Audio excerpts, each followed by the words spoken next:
The feud between entertainment personality Rosie O'Donnell and President Trump has continued for years, spanning a decade.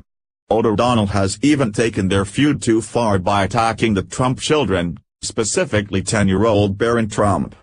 First, she attacked Barron after the president's election win and argued that he could have special needs. Now her second accusation is worse. Most recently, Michael Flynn, who used to be a security advisor for President Trump, pleaded guilty to lying to officials with the Federal Bureau of Investigation. After this happened, President Trump took to Twitter to post on social media and exclaim his innocence.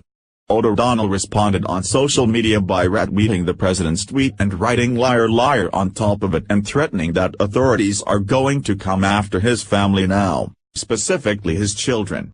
Newsweek reported, "There is still much work to be done in Special Investigator Robert Mueller's probe on Russian influence in the 2016 presidential election, but Rosie O'Donnell is ready to charge President Donald Trump for his potential collusion with Russian enforcement." On Saturday, the former talk show host, who's endured a long-standing feud with Trump, took to her Twitter to suggest that the 71-year-old should be locked up for any involvement he may have had in Russia's influence over the 2016 election.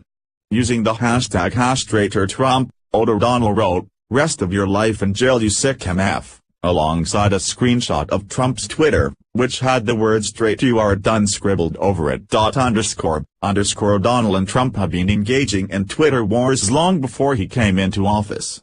Their feud extends back to 2006 after O'Donnell appeared on The View criticizing Trump, then a business mogul and owner of the Miss Universe organization, for not firing Miss USA Tara Conner for her reported drug use, underage drinking and sexual activities. O'Donnell, a co-host of the ABC daytime talk show at the time, said Trump was not a self-made man but a snake oil salesman on Little House on the Prairie before calling him out for his several marriages. Trump responded by telling People magazine that O'Donnell is a real loser and called her a woman out of control. Their verbal exchanges only continued to escalate after Trump tweeted his thoughts on O'Donnell's 2011 engagement to Michelle Rounds.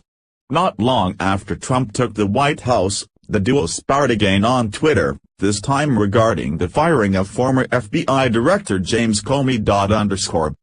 O'Donnell's latest comments come shortly after Trump's former national security advisor Michael Flynn pleaded guilty on Friday to willfully and knowingly making false, fictitious and fraudulent statements to the FBI regarding discussions he previously held with Russian ambassadors. As a part of Flynn's plea deal, Flynn promised full cooperation in Mueller's ongoing investigation. He also admitted he was encouraged by a senior member of Trump's transition team to make contact with Russians last December. Trump's transition team consisted of Vice President Mike Pence as well as the president's son-in-law Jared Kushner and former White House Chief of Staff Reince Priebus. Before jetting off to New York City for a fundraiser on Saturday morning, Trump denied allegations of collusion with Russian officials during the election, despite Flynn's earlier remarks at a hearing on Friday. "What has been shown is no collusion, no collusion."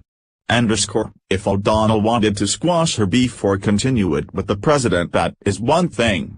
But to involve his children is disgusting and below the belt. Children are off limits and should not be made to be part of the fight. Barron is a young child who did not choose this life and he should be left to live his life normally just like any other child. O'Donnell is just yet another entertainment person and personality who's unnecessarily putting her opinions out into the public sphere as well as on social media outlets. Much like the liberal elite of Hollywood and the ladies of talk shows such as The View her opinions are meaningless and have absolutely no value other than just throwing verbal rocks. Her comments are as useless and meaningless as her has-been career. Share if you think Rosie should be locked up in a psych ward! Follow us on Facebook at Freedom Daily.